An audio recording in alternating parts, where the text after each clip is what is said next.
नेपाली टोली रहेको group C T20 world cup 2026 को ग्रुप सीमा हिजो वेस्ट इन्डिज र स्कटल्यान्ड बीच खेल भएको थियो, जसमा वेस्ट इन्डिजले पहिलो जित दर्ता गरेको थियो भने इङ्ल्यान्ड र नेपाल बीच आज दोस्रो खेल ग्रुप सी को दोस्रो खेल हुने भएको छ।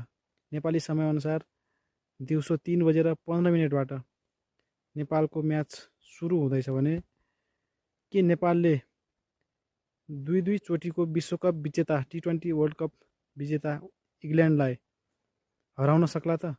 के नेपालले वर्ल्ड कप क्वालिफायरबाट लगातार जित दर्ता गर्दै वार्म अप म्याचमा लगातार 2टा म्याच जित्दै अगाडि बढिरहेको यो यात्रालाई नेपालले के जारी राख्न सक्ला त?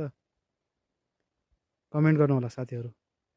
साथै नेपाली टिमलाई र नेपाली फ्यानहरूलाई विजयी भवको शुभकामना साथसाथै जय देश, जय नेपाल र जय क्रिकेट नेपाल टिमलाई जितको र विजयी भवको शुभकामना।